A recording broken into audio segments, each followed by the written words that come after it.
message ce matin, pour ceux qui aiment bien le titre du message, c'est le faiseur de bien. Ça c'est le message, mon titre de ce matin. Voilà, nous allons ouvrir nos Bibles dans le livre des Hébreux chapitre 11. C'est un passage que nous connaissons très bien.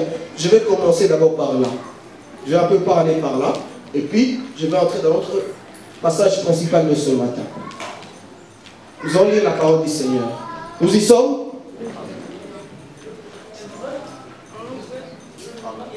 Hébreux chapitre 11.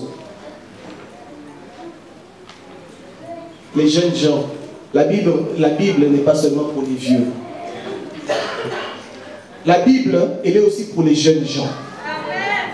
Vous avez des GSM, vous y téléchargez beaucoup trop de choses. Mais il y a des Bibles gratuites sur Internet que vous pouvez télécharger sur GSM. Dans vos GSM, c'est les jeux, c'est que des jeux, c'est que de Messenger, ainsi de suite. Et on est incapable de télécharger une Bible dans son GSM. C'est très important de lire la Bible. Parce que c'est la parole de Dieu. Elle est véritable. Si tu lis la parole de Dieu, si tu connais la parole de Dieu, alors là, tu vas faire un long chemin avec le Seigneur. Beaucoup de gens ne font pas un long chemin, ne restent pas longtemps avec le Seigneur parce que tout simplement, ils ne connaissent pas la Bible, ils ne lisent pas la parole de Dieu. Et quand on ne lit pas la parole de Dieu, on est vulnérable à tous les vents dans le monde. Il y a beaucoup de courants évangéliques dans le monde. Il y a des gens qui vous parlent et ils vous disent qu'ils parlent au nom de Jésus. Mais lorsque vous regardez ça dans la Bible, vous voyez que ce qu'il dit et ce que la Bible dit n'est pas conforme. Mais maintenant, si vous n'avez pas votre Bible, si vous ne lisez pas la Bible, dites-moi, comment est-ce que vous pouvez savoir que ce qu'on nous dit est vrai ou faux? C'est très important. Ce n'est pas parce qu'on est jeune. Nous, on a commencé à lire la Bible trop jeune. À 14 ans, j'ai ouvert ma première Bible. J'ai commencé à lire ma Bible à l'âge de 14 ans. C'est très important, bien aimé. Ce n'est pas parce qu'on est jeune, oui, je comprends qu'à un certain âge, on ne sache pas encore comprendre la parole de Dieu. Mais si on lit, plus on lit, plus on s'attache et plus on comprend. C'est très important. Il faut le comprendre. Malheureusement, il n'y a pas que les enfants, il y a même certains autres adultes qui prient tout le temps, Seigneur, je veux ça. Oui, mais tu n'as pas de Bible, tu ne lis pas ta Bible. C'est très important. Hein? Tu veux des choses, mais il faut aller les chercher dans la parole de Dieu. Voir ce qui est prêché, ce qui est dit et ce qui est écrit, si cela est conforme. C'est très important. Voilà, nous allons lire dans le livre de Hébreux chapitre 11. La foi est une façon de posséder ce qu'on espère. C'est un moyen d'être sûr des réalités qu'on ne voit pas. C'est parce qu'ils ont eu cette foi que les hommes des temps passés ont été approuvés par Dieu. Par la foi, nous comprenons que l'univers a été harmonieusement organisé par la parole de Dieu et qu'ainsi le monde visible tire son origine de l'invisible. N'oubliez pas mon message de ce matin, c'est le faiseur de bien. Très important. Par la foi, Abel a offert à Dieu un sacrifice meilleur que celui de Caïn. Grâce à elle, il a été déclaré juste par Dieu, qui a témoigné lui-même qu'il approuvait ce don. Et grâce à elle, Abel parle encore bien que mort. Par la foi, Enoch a été enlevé auprès de Dieu pour échapper à la mort. Et on ne le trouva plus parce que Dieu l'avait enlevé. En effet, avant de nous parler de son enlèvement, l'Écriture lui rend témoignage qu'il était agréable à Dieu. Or, sans la foi, il est impossible de lui être agréable. Car celui qui s'approche de Dieu doit croire qu'il existe et qu'il récompense ceux qui le cherchent. Alléluia. Dieu est bon. Par la foi, Noé a construit un bateau pour sauver sa famille, qu'il avait pris au sérieux. Il avait pris au sérieux la révélation qu'il avait reçue au sujet d'événements qu'on ne voyait pas. Encore en agissant ainsi, il a condamné le monde. Et Dieu lui a accordé d'être déclaré juste en raison de sa foi. Nous continuons. Par la foi, Abraham obéit à l'appel de Dieu qui lui ordonnait de partir pour un pays qu'il devait recevoir plus tard en héritage.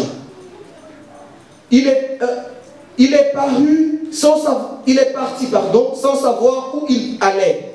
Par la foi, il a séjourné en étranger dans le pays qui lui avait été promis, vivant sous les tentes, de même qu'Isaac et Jacob, qui sont héritiers avec lui de la même promesse. Car il attendait la cité au fondement inébranlable, dont Dieu lui-même est l'architecte et le constructeur. Par la foi, Sarah, elle aussi, qui était stérile, a été rendue capable de dépasser l'âge. En effet, elle était convaincue que celui qui avait fait la promesse est digne de confiance. Je vais reprendre. Il dit ceci. Par la foi, Sarah, elle aussi, qui était stérile, a été rendue capable de devenir mère, alors qu'elle en avait depuis longtemps dépassé l'âge. En effet, elle était convaincue que celui qui avait fait la promesse est digne de confiance. Amen. Que celui qui avait fait la promesse, il est digne de confiance.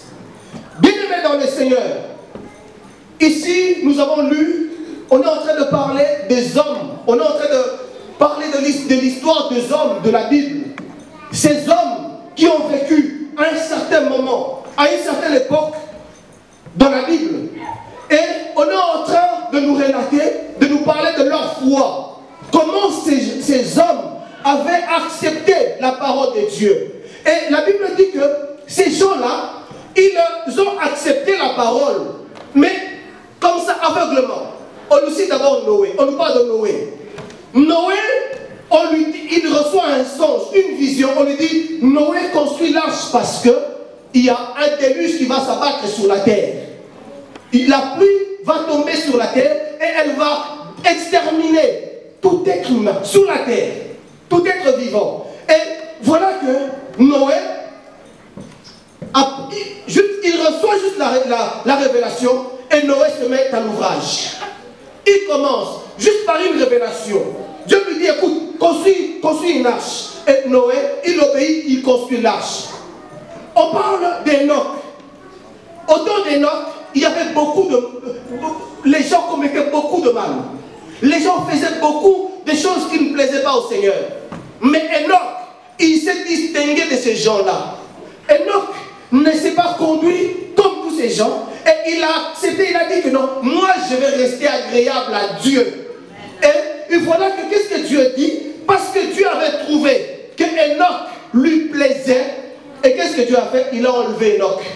Pour qu'Enoch ne puisse pas voir la corruption. On est en train de parler. Je vais aller trop vite parce que je vais revenir au message principal. Le faiseur de bien. Et il veut nous faire du bien seulement. Alors nous devons d'abord préparer le cœur. C'est très important. Parce que lorsque le cœur est préparé, le Seigneur il vient et fait son travail. Et voilà qu'on est en train de parler d'Abraham. Abraham, un jour, Abraham il était comme le Bandig aujourd'hui. Parce qu'il vient de Ur, c'est dans les pays là, vers Irak, ainsi de suite. Et Abraham, il avait ses dieux. Un jour, le Seigneur vient, il dit à Abraham, là où il était, il dit, Abraham, maintenant je veux que tu quittes là où tu es et que tu ailles là où moi, Dieu, je t'enverrai. Et voilà que Abraham ne connaissait pas ces dieux-là, qu'il appelait. Parce que lui, il avait ses dieux. Mais la Bible, qu'est-ce que la Bible dit? Que Abraham, il a obéi aveuglement. Bien aimé dans le Seigneur. C'est très important. Beaucoup de gens aujourd'hui, ils écoutent la voix de Dieu, mais ils ont du mal à faire le pas avec le Seigneur. C'est la foi qui nous manque parfois. Bien aimé, Abraham, la Bible dit que Abraham, lorsqu'il a entendu Dieu lui parler, Dieu lui dit, Abraham, maintenant, quitte là où tu es, va dans le pays, là où moi-même, Dieu, je t'enverrai. Et voilà que Abraham, il sort de là, ne sachant même pas où est-ce qu'il allait. Il ne s'est même pas demandé, est-ce que là où je vais, est-ce que je vais vivre comme chez moi? Parce qu'il venait quand même d'une bonne famille. Lorsqu'il est sorti de chez lui, il n'est pas sorti main vide. Il est sorti avec sa femme et son neveu, avec des serviteurs et leurs biens. Et ils sont partis. Il ne s'est pas demandé où est-ce que je vais aller dormir. Qu'est-ce que je vais aller manger là-bas? Il ne s'est même pas posé la question. Mais c'est qui donc celui-là qui m'ordonne de partir de ma famille? Bien-aimés dans les Seigneurs, combien de gens les Seigneurs leur parlent tout le temps? Écoute, quitte là où tu es, va là où moi je t'enverrai. Non, moi je vais aller en Belgique parce que là-bas c'est bien. Là-bas il y a une bonne sécurité sociale. Mais les Seigneurs parfois, ils te veulent à Londres. Mais toi tu dis non, non, non, moi je vais aller en Belgique. Bien-aimé dans les Seigneurs, Abraham ne s'est pas posé la question, il est parti. Il est parti dans un pays inconnu, dans un lieu qu'il ne connaissait pas. Et là-bas, il a commencé, il a mis juste des temps, il a commencé à vivre. Mais qu'est-ce qui se passe? Abraham, Dieu lui dit, je te donnerai ce pays. Je ferai de toi une grande nation. Comment peut-on croire à une pareille chose? Sarah, la femme d'Abraham, était stérile. Oh, vous savez bien aimé dans les Seigneurs, je vais vous dire une chose. Vous savez, lorsque Anne s'est retrouvée dans la stabilité, son mari lui dit, mais pourquoi m'importune? Toi, tu viens tout le temps vers chez moi. Mais non, c'est pas moi qui t'ai rendu stérile, c'est Dieu qui t'a rendu stérile. Va vers les Seigneurs. Va pleurer à Dieu. Et Sarah, Dieu promet à Abraham une grande postérité, mais or, sa femme Sarah, elle était stérile. Bien aimé dans les Seigneurs. Mais Abraham, lui, qu'est-ce qu'il a fait? Il a seulement cru. Aujourd'hui, le problème des chrétiens, le problème de l'Église, beaucoup de gens s'approchent de Dieu, mais ils n'ont pas la foi. La foi de dire que celui auprès duquel je m'approche, il est capable. La Bible dit ceci. Or, sans la foi, il est impossible. On est incapable de plaire à Dieu. On ne peut pas plaire au Seigneur bien-aimé si tu n'as pas la foi. Tu peux t'approcher, on peut te demander, viens, on va prier comme ce matin. Viens, nous allons prier pour ton problème. Viens, tu as une maladie. Oui, on t'a déclaré, elle est incurable. On va prier le Seigneur. Mais si tu t'approches, juste parce que tu vas t'approcher, oui, ça fait longtemps que je me suis approché, mais que tu n'as pas la foi, bien-aimé, il te sera impossible de plaire à Dieu. Or, la foi, bien-aimé, est une ferme assurance des choses que l'on espère.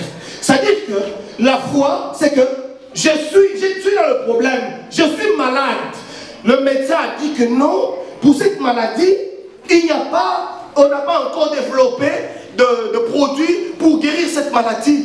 On ne sait pas, on peut te traiter, te donner, oui, tu peux encore vivre, mais on ne te garantit pas 6 mois, on ne te garantit pas 2 ans. Parce que jusque-là, dans les recherches, on n'a pas encore trouvé des molécules capables de guérir ton problème, ta maladie. Mais maintenant, lorsque tu entends la voix de Dieu, lorsqu'on te parle maintenant de Jésus-Christ, on te dit, approche-toi de cet homme-là. Bien aimé dans les Seigneurs. Mais quand on approche de Dieu, on doit croire que Dieu existe. C'est très important. Si tu ne crois pas que Dieu existe, si tu ne crois pas que Dieu est capable de résoudre ton problème, alors on peut prier, on peut même s'agenouiller, mettre les pieds en l'air, la tête en bas. Bien, mais tu ne seras pas guéri. Parce que la foi, elle dépend, la guérison dépend de la foi que toi tu as, pas de la foi que moi j'ai. Alléluia. C'est très important. Moi j'ai la foi, mais toi, tu dois ouvrir ton cœur. Donc tu dois avoir la foi pour que le miracle, lorsqu'il vient, il trouve que ici, je peux faire quelque chose. Alors, en ce moment-là, le miracle s'est produit. Bien aimé, voir la main de Dieu, ce n'est pas difficile. Mais seulement que celui qui s'approche de Dieu, il doit croire que Dieu existe et qu'il est le rémunérateur de ceux qui le cherchent. Comment tu cherches Dieu? Si tu cherches Dieu en ayant la foi, c'est alors, bien aimé, que tu verras un miracle s'accomplir dans ta vie. C'est alors que tu verras Dieu faire des grandes choses dans ta vie. Abraham, il a obéi et Dieu lui dit, écoute, Abraham, moi je vais te faire une grande nation. Dieu lui parle de sa postérité. Alors que sa femme, Sarah, nous connaissons très bien. Et ils ont vécu longtemps. Mais Abraham, c'est quand même un bon mari aussi, hein? On doit te le dire entre nous. C'est quand même un bon mari. Il est resté longtemps avec Sarah, stérile. Mais les maris aujourd'hui, certains maris aujourd'hui, elle est stérile. Faut m'accommoder. Vous allez voir quelqu'un qui n'est plus heureux. Hein? Même des chrétiens, ils ne sont pas heureux. Oui, mais on attend les enfants, ça ne vient pas, des choses comme ça. Et toujours l'accusation, c'est toujours vers la femme. On accuse toujours la femme. Et toi? Tu as fait des examens pour savoir que c'est la femme. Peut-être que c'est toi. Peut-être que c'est toi. C'est très important, bien aimé. Bon, on revient au message. Voilà, Sarah était stérile. Et Dieu, qu'est-ce que Dieu dit? Un jour, Dieu vient vers eux, il leur dit, Sarah encore avancé. Vraiment ménopausée. Longtemps, depuis longtemps. Donc, il n'y avait plus aucun espoir. Elle ne pouvait plus s'attendre à quoi que ce soit.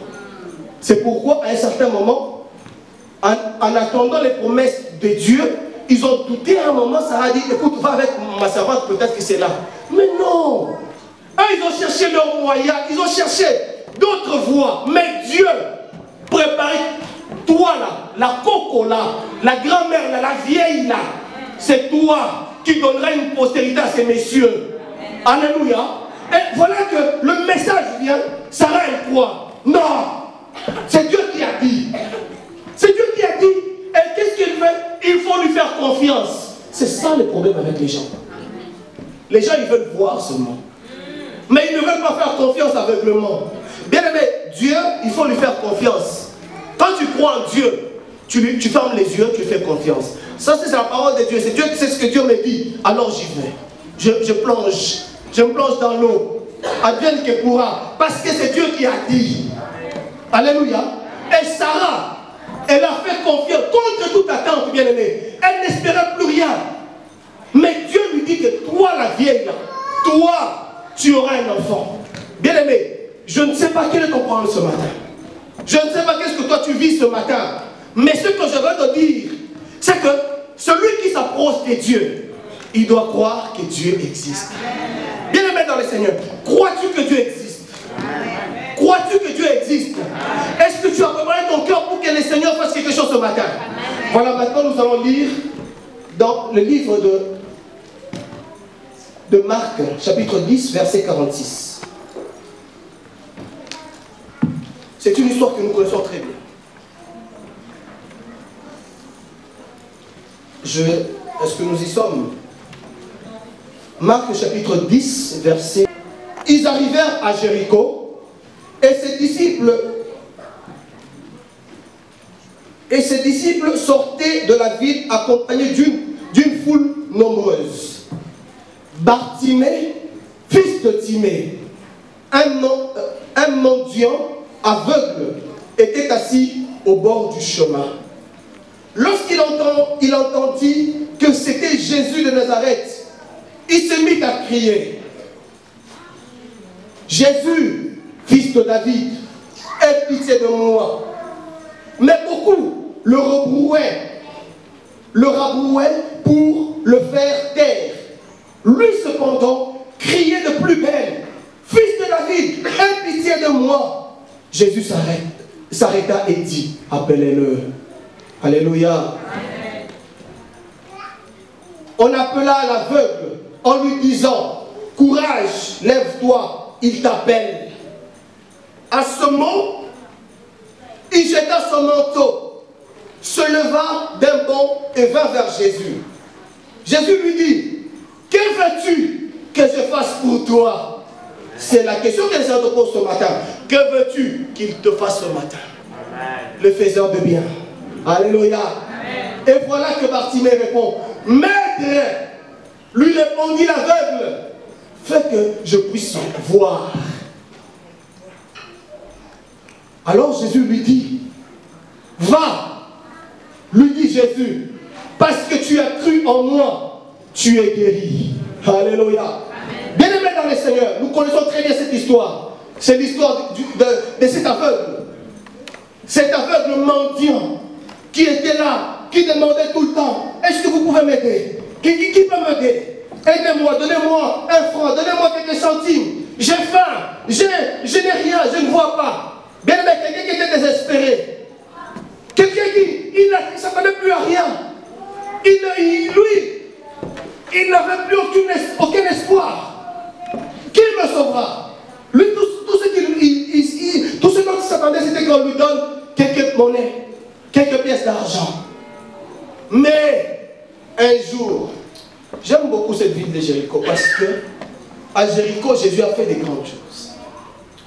Et voilà que ici, Bartimée, il était assis comme d'habitude. Et comme d'habitude, le Seigneur Jésus, lui qui est toujours accompagné d'une très grande foule, les gens le suivaient, beaucoup de gens le suivaient. Et ce Bartimée qui était assis, la Bible dit qu'il entend, il a entendu une foule, et il a entendu que c'était Jésus-Christ de Nazareth qui était en train de passer. Bien-aimés dans le Seigneur, vous savez, dans la vie, nous devons saisir certaines occasions, c'est très important. Bartimée il a entendu que Jésus-Christ était dans la ville et qu'il était en train de passer, non loin de là où il était. Je ne sais pas quelle distance le séparait de là où le Seigneur était. Mais tout ce que je sais, c'est que cet homme-là, cet aveugle-là, il a entendu que Jésus de Nazareth était des passages par là. Et qu'est-ce que Bartimée fait? Bartimée, il commence à crier au milieu d'une grande foule, bien aimée dans les seigneurs. Il y avait une foule qui entourait les seigneurs. Beaucoup de gens le suivaient, beaucoup de badauds, certainement, et aussi beaucoup de gens qui croyaient en lui, mais beaucoup de curieux aussi, qui voulaient juste... C'est qui c'est Jésus-là? On entend toujours c'est Jésus. Il guérit les malades, les aveugles voient, ainsi de suite. C'est là où on l'appelle le Messie. Qui est donc ces messieurs-là? C'est qui? Et les gens, une grande foule. Mais vous voyez qu'il y avait un aveugle. Lui, tout ce qu'il avait, c'était qu'il entendait seulement. Bien aimé dans les seigneurs, vous savez, la Bible dit que si vous entendez la voix du Seigneur, n'endurcissez pas vos cœurs. Bartimée, il avait juste ses oreilles pour entendre, mais il n'avait pas les yeux pour voir. Et qu'est-ce que Bartimée a fait? Il a commencé à crier, il avait la voix, bien aimé. Il avait la voix, il a commencé à crier au milieu d'une grande foule. Beaucoup de gens aujourd'hui aussi, ils veulent voir le miracle. Mais comment tu t'y prends pour voir le miracle? Bien aimé, Bartimée, il n'a pas fait attention, parce que comme il ne voyait pas, et il n'a même pas fait attention qu'il y a une grande foule, qu'il y a beaucoup de monde, parce qu'il ne voyait même pas. Mais lui, tout ce qu'il voulait, c'était de crier, d'être entendu par cet homme-là, les faiseurs de bien. Parce que Bartimée avait entendu, certainement, comme il avait les oreilles, comme il entendait, certainement qu'il avait entendu que Jésus-Christ guérissait les malades. Jésus-Christ avait recouvré la vue de certains autres aveugles, qu'il avait guéri les lépreux. Vous savez, un jour le Seigneur est entré dans le temple. Il dit, il faut faire attention à ce passage lorsqu'on l'applique. Ce n'est pas sur nous, il s'applique sur le Seigneur Jésus, c'est très important. Il dit, l'Esprit du Seigneur l'Éternel est sur moi. Il m'a oint pour proclamer la liberté aux captifs. Il m'a oint pour proclamer une année de grâce. Il m'a oint pour que les aveugles recouvrent la vue. Et certainement que Bartimée avait entendu les choses que Jésus avait faites. Sans oublier qu'à Jéricho, Jésus était entré dans chez Zachée. Là où Zachée, qui était un voleur, qui était un menteur, là où il était sauvé. Et Bartimée certainement. Et il entend seulement parler de Jésus. Alors il commence à crier, Fils de Dieu, Fils de Dieu, Fils de David, Jésus, Fils de David, Jésus. Bien-aimé, vous savez, il y a certaines choses qui ne laissent pas le Seigneur indifférent. Il y a certaines violences que nous faisons dans la vie qui ne laissent pas le Seigneur indifférent. Beaucoup de gens ne voient pas la main du Seigneur, tout simplement parce qu'ils ne croient pas. Ils ne croient pas que Dieu peut faire quelque chose dans leur vie. Mais Bartimée, il avait seulement entendu parler de Jésus. Il était aveugle, il mendiait. Qu'est-ce qu'il a fait? Il a commencé à crier, Jésus, Fils de Dieu, Jésus, fils de David, aie pitié de moi, aie pitié de moi. Alors qu'est-ce que la Bible dit? Que les gens, parce que comme il y avait la foule, et lui il suivait certainement derrière la foule, et Jésus devait être devant. Et les gens comme, hé toi, pauvre vraiment Dieu, arrête de crier, il t'entend pas, il t'entend même pas, il ne fait même pas attention à toi. Bien aimé dans le Seigneur, j'ai dit une fois ici, vous savez, lorsque le Seigneur est dans la barque, alléluia, lorsque le Seigneur est dans la barque, même s'il y a l'eau qui rentre dans la barque, même s'il le rentre, toi tu crois que le Seigneur va se laisser noyer? Est-ce que tu peux acclamer pour le Seigneur Jésus? Je dis, est-ce que tu peux acclamer pour le Seigneur Jésus? Bien-aimé, Jésus-Christ ne pouvait pas se laisser noyer. Alors que ses disciples ont fait, ils ont commencé à pleurer. Seigneur, ne vois-tu pas que l'eau est entrée dans la barque? L'eau rentre dans la barque et toi tu restes indifférent. Bien aimé, parfois nous voyons que le Seigneur est indifférent. Mais Jésus, il attend seulement ton acte de foi. L'acte de foi, je ne sais pas qu'est-ce que tu peux faire pour le Seigneur. Mais tout ce que je sais, c'est que le Seigneur attend seulement l'acte de foi. Amen. Que tu crois. Si tu crois seulement, que tu cries à lui. Comme Bartimée, il ne voyait pas. Il ne savait même pas où il allait parce qu'il était aveugle. Il lui criait, il allait pas. Je ne sais pas, peut-être qu'il lui courait dans l'autre sens de la foule. Mais la Bible dit qu'il courait quand même. Il courait et les gens lui disaient, hé, arrête, il ne t'entend pas, arrête, il ne te voit pas. Peut-être que ton problème ce matin, je ne sais pas quel est ton problème. Je ne sais pas qu'est-ce que tu souffres ce matin. Mais tout ce que je te dis, c'est que le Seigneur te voit.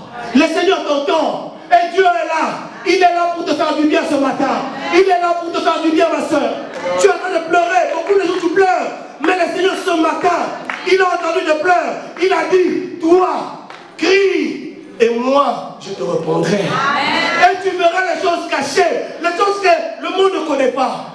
Bien aimé, beaucoup de gens suivaient Jésus. Mais ils ne savaient pas qu'est-ce qui allait se passer. Comme beaucoup de gens dans les églises, ils suivent le Seigneur, mais ils ne croient pas que Dieu peut faire quelque chose. Ils viennent comme des spectateurs, non bien aimés dans le Seigneur. Bartimée ce jour-là, il a dit, non, non, non, non, non, non, cette occasion, aujourd'hui c'est mon jour. Aujourd'hui c'est mon jour. Bien est-ce que tu peux dire que aujourd'hui c'est mon jour. Aujourd'hui c'est mon jour. Bien aimé, même moi qui suis en train de prêcher là, moi aussi j'ai besoin de mon jour. Peut-être qu'aujourd'hui aussi, c'est mon jour. Et moi aussi, je dis qu'aujourd'hui, c'est mon jour. Et je veux voir la main de Dieu. Je veux voir la main du Seigneur. Et qu'est-ce que la Bible dit que les gens lui disaient, hey, tais-toi. Bartimée, tais-toi. Il ne t'entend pas. Il ne fait pas attention à ton problème. Quoi, tu es malade? Il n'a rien à faire. C'est ce que les gens disent parfois. Les gens sont parfois méchants. Toi, tu as prié longtemps. Il ne t'entend pas, arrête. Arrête, il n'entend pas, il n'a pas besoin de ça. Non, tu crois que Jésus peut faire ça pour toi? Est-ce que tu crois vraiment? Est-ce que tu crois réellement que... Est-ce que vous pouvez me donner du papier, s'il vous plaît? Alléluia. Et demain, Bartimée, on dit, écoute, il ne t'entend pas. Arrête, tu nous déranges. Ça, c'est la foule, ça. Beaucoup de gens qui viennent au Seigneur, qui n'ont pas la foi, qui suivent les seigneurs et qui ne demandent rien à Dieu, qui ne demandent rien au Seigneur. Parce qu'ils ont tout, comme cette foule-là. Certainement que tous ceux qui étaient là, ils avaient déjà tous leurs problèmes résolus. Ils n'avaient plus besoin de Jésus, parce que la Bible dit qu'il n'y avait que Bartimée qui criait. Et les autres, qu'est-ce qu'ils faisaient? Ils suivaient seulement. Bien aimé, ne sois pas un suiveur. Ne suis pas seulement les seigneurs comme ça. Ne suis pas le Seigneur comme la foule. Continue à suivre le Seigneur comme Bartimée. Parce que, aussi longtemps que nous serons sur la terre, nous aurons toujours des problèmes. Et nous devons venir comme Bartimée. Et le faiseur du bien, il aime ça. Il aime ça. Il aime ça, bien-aimé. Bien-aimé, vous savez, la Bible dit que celui qui s'approche de Dieu, il doit croire que Dieu existe. Et Bartimée, en s'approchant de Jésus, en criant vers le Seigneur, il ne voyait pas. Mais tout ce qu'il avait, c'était sa foi. Il croyait que Jésus pouvait faire quelque chose dans sa vie. Bien, est-ce que tu le crois? Est-ce que tu crois que le Seigneur, avec ton problème que tu as, tu traînes avec? Ou bien tu écoutes la foule? La foule n'a rien à faire là. Mais c'est toi qui as quelque chose. Tu as un problème. Le Seigneur est là pour toi ce matin. Alors Jésus, le faiseur de bien, il ne reste pas indifférent à nos problèmes. Il ne va rester indifférent lorsqu'on crie à lui. Bien-aimé dans le Seigneur, vous savez, quelque part dans la Bible, vous savez, Dieu, non, Dieu est trop bon. Vous savez, je vais vous dire une chose, une parabole. Mais le jour où j'ai lu cette parabole, j'ai changé ma façon de voir Dieu. C'est la parole du juge inique. Inique, avec un I. Pas unique, mais I. Avec, c'est-à-dire, quelqu'un de l'iniquité, un mauvais. Un juge mauvais. Et qu'est-ce que le Seigneur dit? Qu'il y avait une femme qui, elle avait raison dans son problème. Dans l'affaire, elle avait raison. Mais voilà que ces juges, il n'y avait que ces juges-là pour lui donner raison, pour résoudre son problème. Mais qu'est-ce qui se passe? Et le juge, il ne faisait rien.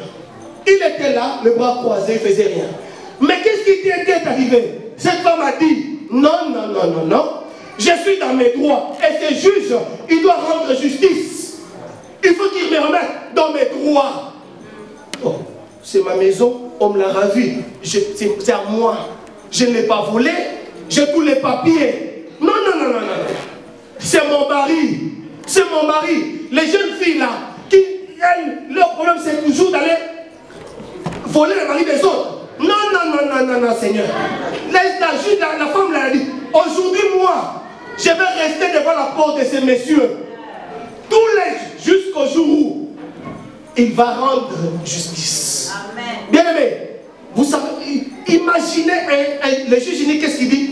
La Bible dit que lorsqu'il a vu que cette femme commençait à l'importuner, à le déranger, parce que quand il sortait de chez lui, la femme était là. Quand il rentrait, elle était là. Quand il sortait, elle était là. Alors il a dit, non, pour cette femme, je dois quand même rendre justice. Il faut que je lui rende justice pour son problème. Bien aimé dans le Seigneur, si un juge unique peut rendre justice à quelqu'un, à combien plus forte raison notre Dieu? À combien plus forte raison? C'est lui qui nous fait du bien. Bien aimé dans le Seigneur, Jésus nous fait du bien. Il est le faiseur de bien. Il est passé certainement ce jour-là pour Bartimée. Comme ce matin, il est passé que pour toi. Il est là pour toi, il est là pour moi. Il est là pour moi. Bien aimé, j'attends que cette porte s'ouvre dans ma vie. Toi de même, tu attends que cette porte puisse s'ouvrir dans ta vie. Mais nous avons un Dieu. Nous nous approchons auprès de Dieu. Vous savez, il y a certains dossiers, juste les hommes, ils sont assis dessus.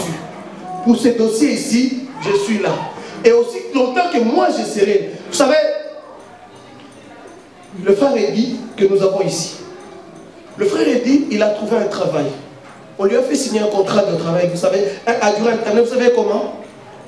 Il y est allé comme intérimaire. Et on devait lui donner un contrat. Mais voilà qu'il y avait un monsieur là. Lui, comme il était là, il ne voulait pas signer. Il ne voulait pas signer le document. Mais voilà que, un jour, qu'est-ce qu'on fait? Le monsieur, on l'enlève d'abord là, on le met ailleurs, on l'envoie ailleurs. Et on remplace un autre. Après, le monsieur, il vient, et le frère, il signe son contrat. Et juste après qu'il ait signé son contrat, et le monsieur, il revient là. Il trouve que le contrat avait déjà signé. Quoi? Toi, tu veux quoi? Tu vas changer? Tu vas les changer? Vous savez, bien aimé, nous avons un Dieu. Et notre Dieu, il est capable de faire plus que ce que le monde fait. Vous savez, le monde, il peut te donner de l'argent pour te faire traiter. Mais le monde ne va pas te guérir. Mais le faiseur de bien, lui, il te guérit. comme il a guéri Bartimée. La Bible dit que lorsque Jésus maintenant, Bartimée ne s'est pas arrêté. Il n'a pas fait attention à la foule. Il a continué à crier. Et comme Jésus, il était passé par là certainement pour Bartimée. Et qu'est-ce que Jésus dit?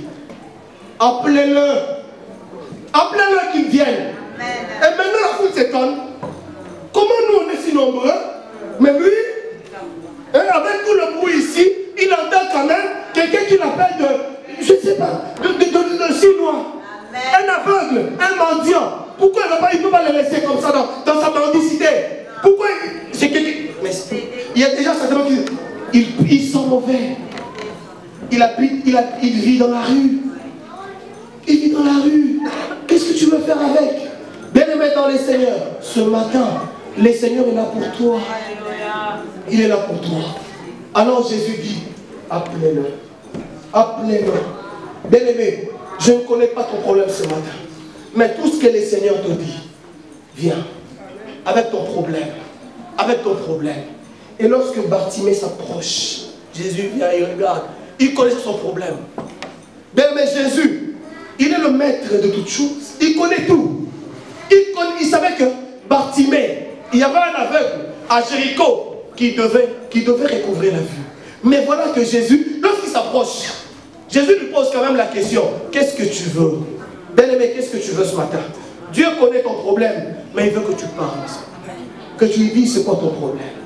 Il dit, Seigneur, mon problème à moi, j'entends, mais je ne vois pas. Je ne vois pas, je veux voir. Bien-aimé, vous savez, j'en connais un très grand musicien. Un très grand musicien. Il a beaucoup d'argent sûrement. Mais la couleur de l'argent, il n'a jamais vu. Il a seulement l'argent. Il a un bon compte en banque. Mais la couleur de l'argent, il n'a jamais vu. Vous savez, on peut tout te dire. Oui, tu as beaucoup d'argent, mais tu ne vois pas. Vous savez, c'est toujours bien quand on a de l'argent. Et puis on voit. Et puis même ses propres vêtements, on sait les choisir. Mais quand tu ne vois pas, c'est quelqu'un d'autre qui va te choisir tes vêtements. Quand tu ne vois pas, c'est quelqu'un d'autre qui va te faire à manger. Même si tu n'as pas envie, je vais quand même manger. Peut-être tu ne connais même pas la couleur. Mais les carottes, tu attends seulement le goût. Mais tu n'as jamais vu. La semoule, oui, c'est bon. Mais tu n'as jamais vu la semoule. Mais ce jour-là, Bartimée a dit, Seigneur, je veux voir. C'est ça mon problème. Bien, mais quel est ton problème ce matin? C'est quoi ton problème ce matin? Quel est ton problème? Alors Jésus lui dit, ta foi, va en paix. Et ta foi t'a sauvé. Ta foi t'a guéri. Bien aimé dans le Seigneur. C'est ce que le Seigneur attend de nous. Dieu n'attend pas autre chose de nous que nous ayons la foi seulement. La foi de croire que c'est Dieu auprès de qui je m'approche. Il est capable. Quel que soit ton problème, quel que soit le souci que tu peux avoir, mais Dieu est capable. Dieu est capable. Il a résolu le problème de Bartimée. Je ne sais pas c'est quoi le tien ce matin. Je ne sais pas c'est quoi le tien ce matin. Mais tout ce que je sais, c'est que nous avons un Dieu. On a un Dieu qui fait des miracles. On a un faiseur de bien. Il a fait du bien à Bartimée. Et Bartimée est rentré chez lui, les yeux ouverts. Ah, dans le monde, ici c'est l'arbre. Ah, c'est comme ça. Ah, c'est ça le manteau que j'avais. Mais comment est-ce que vous pouvez me laisser avec un manteau si ça comme ça? Il enlève le manteau. Il va changer le manteau lui-même. Il va se choisir lui-même. C'est ce qu'il veut. Bien-aimé, parce qu'on lui avait fait du bien. On lui avait rendu l'espoir. Bien-aimé, vous savez, tu es dans le désespoir ce matin. Mais je veux te dire une chose. Que le Seigneur, il est celui qui nous rend l'espoir. Est-ce que nous pouvons nous lever? Nous pouvons nous lever maintenant, nous allons prier le Seigneur. Tu vas prier le Seigneur. Tu vas crier à Dieu. Je te dis, bien-aimé, que le Seigneur n'est pas indifférent à ton problème. Nous allons prier le Seigneur. Et nous devons voir la main de Dieu. Parce qu'il est le faiseur de bien. C'est lui qui nous fait de bien. Bien-aimé, si nous voyons la main de Dieu dans notre vie, c'est alors que nous pouvons aussi rester confiants en ce Dieu-là. Je ne sais pas c'est quoi ton problème ce matin. C'est quoi le problème que tu as ce matin? Mais je vais appeler l'homme de Dieu.